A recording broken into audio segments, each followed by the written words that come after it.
เอาแม่มันนี่บ่เราได้อย่างยาบันดาลบ่ไปเลยบันดาลโอ้พูดหนึ่งเลยนะมีบางอย่างอยู่ยอดมันทุกคนเอ้ยเนาะมันจักโลนี่นะกินต้มใส่หมูซ้ำดึกนี่อ๋อจัง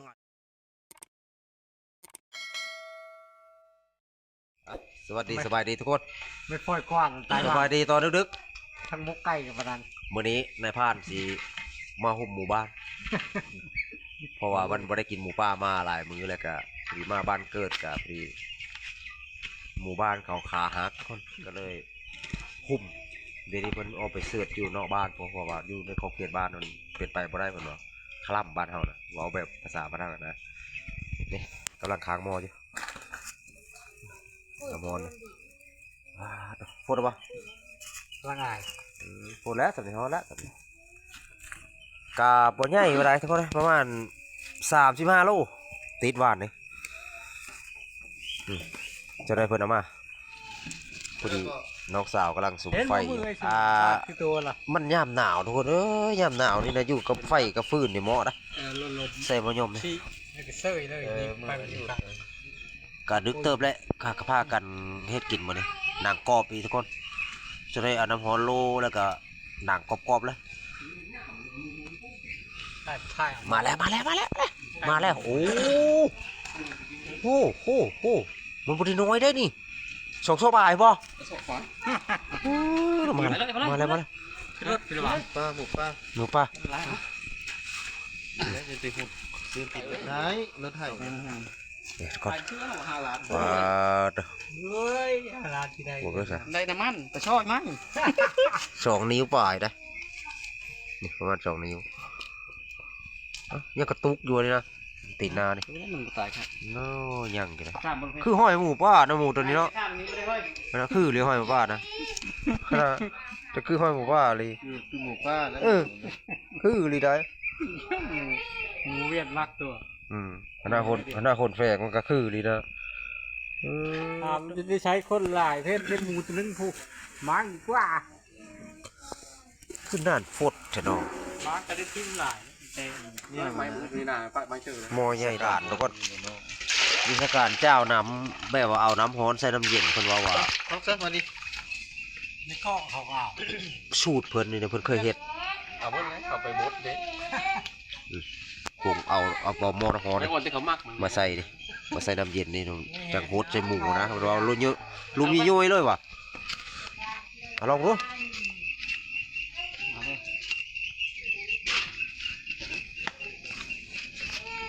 เฮ้ยตะโกนมาเนี่ยนะหมดจับ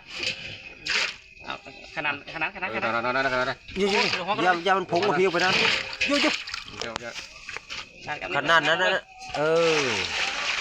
มื่อเราลงไปทางมาอีบ่หมูจุ๊บเลยแข่งที่นี้ละจ่อยมาเอาหมูลงบัดวิชาการประเทศบุรุษเคนซอยไปป๊อดคักเลยตู้ขนาดเอาแม่มันนี่บ่เราได้อย่างยาบันดาลบ่ไปเลยบันดาลหมูรอดทุกคนเลยกินนี่หมูดับหมูรอดแล้วเดี๋ยวเฟิงตูมเฟิงก่อนเพราะว่าเขาขูดหนังใส่น้ำฮ้อนก็ดีแบบเอาหุ่นมาตูมมันหนังกรอบปะเนี่ยคือว่าคู่เอามาเป็นแฮมพูดเลยปะนาทีก็จะแคบมีตะเล้าใน2 เล้าพวกทางนี้ก็ติดเฮิร์นเยี่ยมยามมึงดูสิแล้วคุณใส่แต่เบื้องนั้นพุ่นหน่อยมาแล้วเนาะโอ้เรื่องห้อยละไปเอาไปพอแล้วโอจานเพิ่นว้าวแล้วก็แล้วละวิชาการอยู่วันนี้เนาะกินตะกินอะไรบาทเลยหนังกรอบละตกเลยโง่ขึ้นนี่พาที่นี่ใส่คีบเลยใหญ่เลยกูเรื่องมันห้อยนะหนังโปกเนี่ยหนังกรอบเลยชาวที่ร้านโหหีหมูเงามันตายไปแล้วมันขนาดว่าหีเรื่องหีมากขนาดเห็นยากว่าแต่หีหมูวะลองมาเลยพอดีนี่นี่ สุดเพลงไหนตายแล้วนะ กำลังทุกคนนี่หนังกรอบนะนี่เห็นแล้วป่ะเอาไม่ดอน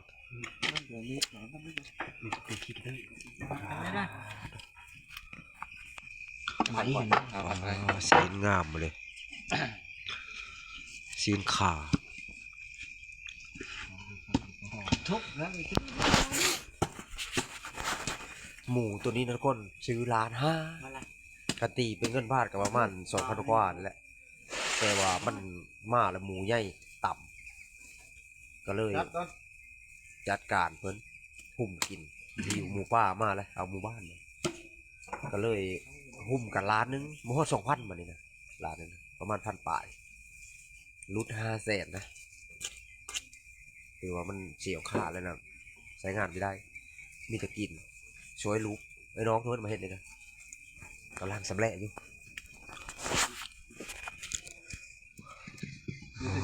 แม่จอยมันไปพ่นกันแล้วนะ แต่มีมันหน่อยนึงนะมันหมู่บ้านเนี่ยมีมันปนสี นี่ปีไว้นะปี ที่วัดมันทุนั้นน่ะหน้าเอานะไอ้วัน สีงามเลย นี่นะเปิ้นนี่ได้มือแล้วนะมือนะปัดอยู่ เฮ้ยตอนนี้นะนี่บ่ มันขนาดเลยปั่น7 พูด พูด200,000ก็ตกอยู่พุ่น130,000เมื่อให้ครอบครัวกินหุ่มกัน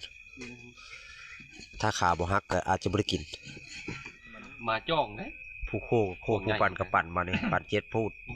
ประการแรกคือปั่นซีนก่อนปั่นกระดูก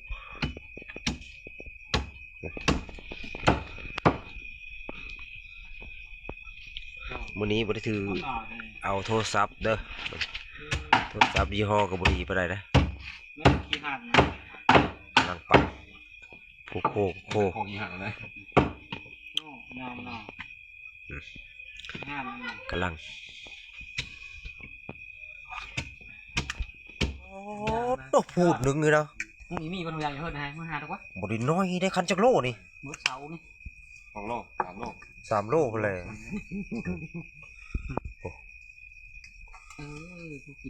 พอกินกายพวกกินนี่ขับไปซื้ออยู่ตลาดมัน500,000พูดตรงนี้นะ ว่าแล้วเนี่ยกระไตกำลังปั่นอยู่แล้วล่ะเอาไปปั่นด้วยกระดูกมาดิป๋อของจะพรอยู่นะซีนเลยเท่าซีนละลาได้ตอนนั้นนะกระดูกยังนี่ข้างในยัง ชีนก็ได้ข่าวโอ้ยมีแต่มันทั้งหมด มันจะแซ่บ เอาผมนะมะ ปั่นไปตาม โดย ย่าง น้อยคือ แล้ว นะพันน้อยรถ มี7 พูดมันปั่นไปรถกันมันรถมัน พันน้อยก็มี 7 พูด เขากินบ่ดีนะ ล้านหนึงได้หมดเลยประมาณ แก้ว 35 โล ใช่ไหม นั่นแล้ว น้ำหนักก็บนซีนก็ได้อยู่คุณ3 โล นี่เอาแค่นี้ หายากได้หลายซ้ำนี่ได้หมูนี่หมูขมั่งเด้ถ้าบ่ขมั่งบ่ได้กินได้นี่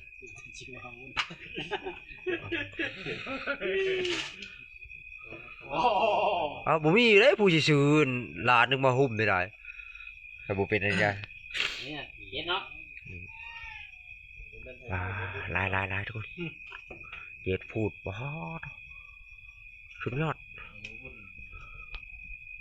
ไก่จะแล้วนะเอาเมื่อตอนเขาครบโคเอาก็มาบ้านเกิดเลยปั่นใช้เฮือนรถไถเลยแบบคักเลยนะเพราะมันดึกเลย7 พูดปั่นใช้เฮือนรถไถเลยเดี๋ยวนี้ก็10 โมงปลายแล้วเกิน11 โมง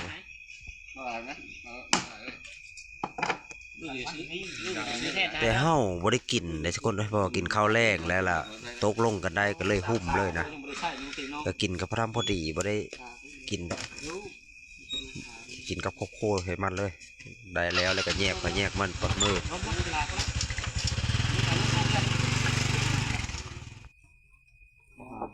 ผมจะตายหมูมีตีนไอ้เด้อ แต่ห้าเลยของพัน บ่ได้เอาได้ฟาดเธอไปได้รถ ไปส่งขึ้นนี่ บ่ได้ แน่ เอาไปดิ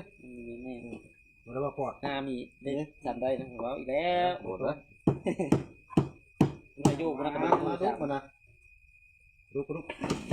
มา ล้างหม้อไปก่อนอย่างไรได้ล้างที่นั่น เฉพาะชีนนี่นะ เนาะ เฉพาะชีน ยังกระดูกบ่ไหนคอยเปิด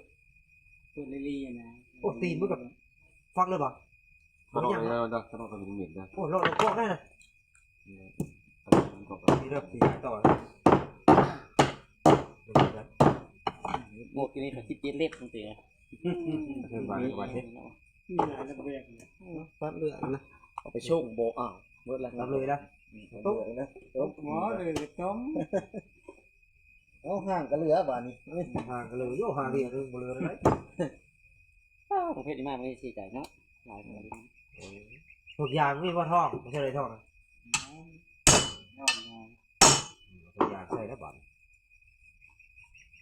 ปัดถึงมือนี่ก็แล้วชา น้อยงานเด้อหลับได้จะไปเสีย แล้ว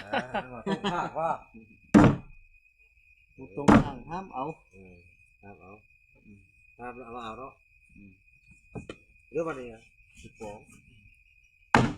ต้มไปต้มเสีย นี่ได้ใช่ หม้อหมกต้มมุนอยู่นะหม้อระเบิดนะ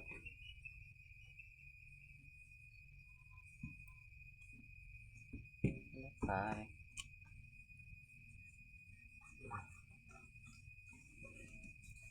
เราไปแดกใส่หม้อก่อน ไปจะได้มาเลือกเลย ปอดตับมะขลัง เอาเชื่อ ยัง เอาอย่างเลย เบิ่งแล้วมีก็ได้แล้วเมื่อเอาแล้วโอ้ก็เราน้องเอง ร้านที่พูดได้เนี่ย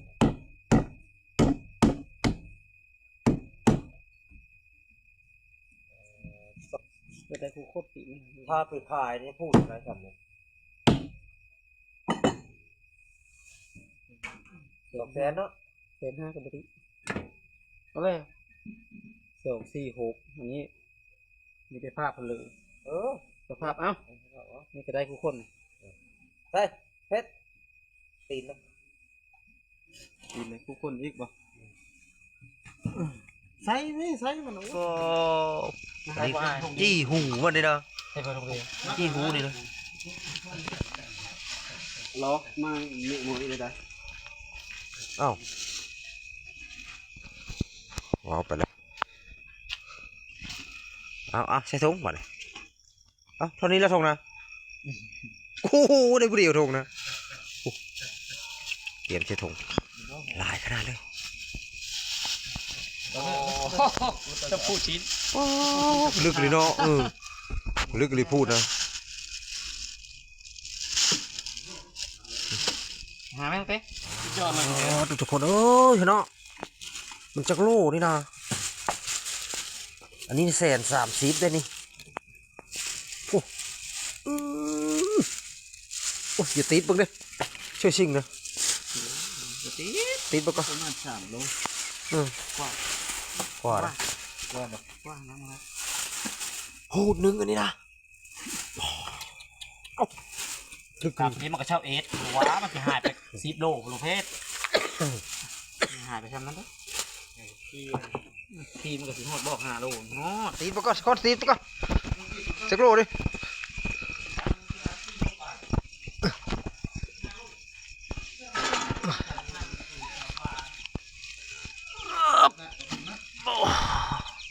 4 โลพอดี 4 โลบอก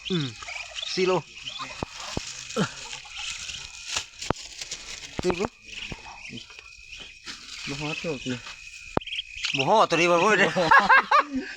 เลย มีได้ ตัวนี้ฮอดตัวนี้4 โล เอาตัวนี้ซะ เอาตัวนี้เลยเหรอฮอด4 โลละ โอ้ย ไปตรง ใส่อ๋อสิลงค่อยนะ โตกนะ ตรงมาจะเฮิร์นฮะ อ๋อ ได้5 ถุงแล้ว เอาเลือก3 โลป้าย รูปเผาเชื่อรูปแล้วเรียบร้อยทุกคนได้ผู้หนึ่ง4 โล กู5 โลก็มี ผู้5 โลก็มีสำดึก กันหมดเสมอ ปั่นไปเสมอว่าได้ใช้ตาสั่งบ่เป็นหยังไอ้น้องก็ทั้งหมดพุ่มกันกิน ยอดนะ ซื้อร้าน5กลายเป็นร้านหนึงมาหุ่มกันกิน หาทำอย่างอยู่ นางผิงไฟชนิดชน้อยกับผ้ากันรับนอนแล้วยังจี้หูมันเอาพูดมันเจ็บพูดทุกคนเอ้ยบางหลายๆนะเดี๋ยวยังต้มใส่มันดีเพิ่นว่า แน่เติร์ด ต้มใส่เต็มหม้อกินโลมเนาะโอ้บ่ได้ปั่นก็เลยได้ใส่มันนี่นะกินสามัคคีตัวนี้ ลุงยอดนี่ไม่อยากไปเท่าแล้วป่ะ กินบ่ต้มใส่หมูกินต้มใส่หมูซ้ำดึกนี่ ใช่ป่ะ จะง่ายโทษอยู่ขักเลี้ยนี่ได้กินไส้มัน พุ่งใส่ตันเหรอฮะ อ๋อใส่ตันพุ่งมันนี่เนาะ ใส่ตัน แต่จะจอยเฮอล้างบ่ได้ติ อ๋อพุ่งเลย ว่าเลยคิวมีฮอตน้ำหวาน บ่วงลองดูก่อนนี่นะ พิซซ่าลามินเนาะ เต้ใส่ตันมันนี่ น้องฝืนมีคนฉลาดนะลุงก็จะกินไม่ได้ป่ะ เอาย่างแล้วก่อนกินถึงคือ มาเด้อกินหมูช้ำลึก ใส่ตันมันเลยนะ ใส่ตันแจ่วบีนะเอาข้ากระโตกเลยซอยมันมา ซื้อดิน้องพังกินได้ป่ะช่วย เบิ่งให้ใส่ท้อง